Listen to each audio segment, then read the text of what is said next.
ভারতের পশ্চিমবঙ্গে মৌমিতা ভারতের পশ্চিমবঙ্গে একজন চিকিৎসক মৌমিতা তিনি ধর্ষণের শিকার হয়েছেন। এরই মধ্যে ভারত জুড়ে শিক্ষার্থীরা আন্দোলন করছেন। বিশেষ করে ভারতের পশ্চিমবঙ্গের যে শিক্ষা প্রতিষ্ঠানগুলো রয়েছেন আরজি কর হাসপাতালের সামনে শিক্ষার্থীরা বিক্ষোভ করে। এই বিক্ষোভ ঘিরে আরজি কর হাসপাতালে ভাঙচুর চালানো হয় এবং বেশ উত্তপ্ত পরিবেশ তৈরি হয়।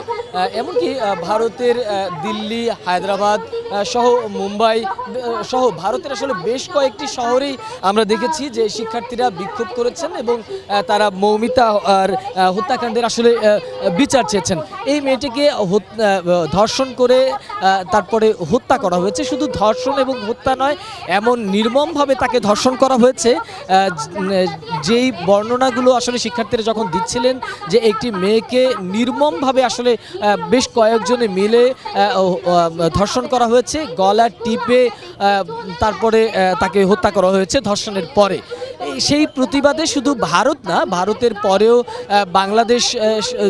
বাংলাদেশেও নারীরা প্রতিবাদে ফেটে উঠেছেন। তারা আসলে শুরু থেকে বলছিলেন যে শুধু ভারত না, সারা বাংলাদেশে যেসব মেয়েরা রয়েছেন তারা আসলে নিরাপত্তা চাচ্ছেন, তাদের বেঁচে থাকার নিরাপত্তা, তাদের স্বাধীনভাবে চলার নিরাপত্তা। দর্শক, আসলে আমরা যেই বিষয়টা দেখেছি যে শিক্ষার্থীরা কিন্তু এখানে মোমবাতি প্রজ্বালন করছেন এবং সন্ধ্যার পরেই তারা মোমবাতি প্রজ্বালনের মাধ্যমে তাদের যে প্রতিবাদ সেই প্রতিবাদগুলো জানাবার চেষ্টা করছিলেন। এবং শিক্ষার্থীরা শুরু থেকেই আসলে এখানে প্রতিবাদে ফেটে পড়ে। বিশেষ করে বৈষম্য বিরোধী ছাত্র আন্দোলনের যে সমন্বয়করা রয়েছেন, নারী সমন্বয়করা রয়েছেন, তারা এখানে প্রতিবাদে দাঁড়িয়েছেন। সেই সাথে ঢাকা বিশ্ববিদ্যালয় সহ আশপাশের যে বিশ্ববিদ্যালয়গুলো রয়েছে সেই বিশ্ববিদ্যালয়ের শিক্ষার্থীরা, নারী শিক্ষার্থীরা রয়েছেন, এছাড়াও যারা অন্যান্য শিক্ষার্থীরা রয়েছে তারাও আসলে এই প্রতিবাদে অংশগ্রহণ করছে। শতভাগ মসৃণ ব্রাশ ইম্পেলার নিশ্চিত করে অধিক পানির flow. RFL water pump on করলে পানির তুফান। তারা কিন্তু আসলে একটা বিষয় বারবার উল্লেখ করেছেন যে আমরা শুধু একজন নারীকে নারী হিসাবে নয়, মানুষ হিসাবে দেখতে চাই। আসলে সেই জায়গা থেকে বাংলাদেশে এর আগেও যে নারীরা ধর্ষিত হয়েছেন তাদের বিচার তারা দাবি করছিলেন এবং তাদের বিচারের আওতায় আর তারা আশ্বাসের জায়গা যাচ্ছে না।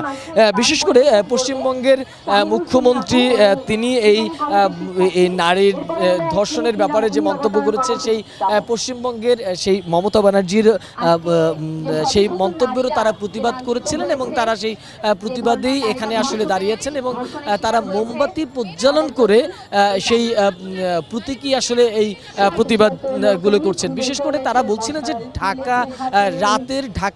রাতের যে শহরটি সেটি ঢাকা হোক, কলকাতা হোক কিংবা বিশ্বের যে কোনো জায়গায় হোক, সেখানেই কিন্তু আসলে তারা প্রতিবাদ করতে চান এবং তারা প্রতিবাদে আসলে ফেটে পড়তে চান এবং তারা বারবারই বলছেন যে শিক্ষার্থীরা চায় যে নারীদের নিরাপদ একটি জায়গা এবং নারীরা যেন সবসময় তাদের নিরাপত্তা বলয়ে থাকতে পারে, সেই প্রত্যাশা আসলে শিক্ষার্থীদের রয়েছে।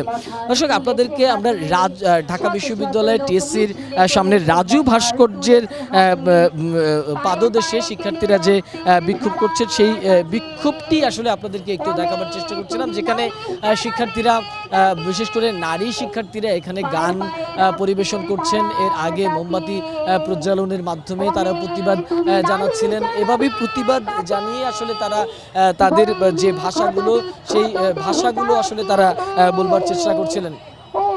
আমরা যদি দেখি যে আসলে শিক্ষার্থীরা গান এবং এই মোমবাতি প্রজ্বালনের মধ্য দিয়ে তাদের সেই প্রতিবাদগুলোই আসলে জানাবার চেষ্টা করছিলেন। এই ছিল আসলে রাজু ভাস্কর্যের সামনে থেকে শিক্ষার্থীদের প্রতিবাদের সর্বশেষ। সোহাগ বিশ্বাস, এটিএন নিউজ, ঢাকা।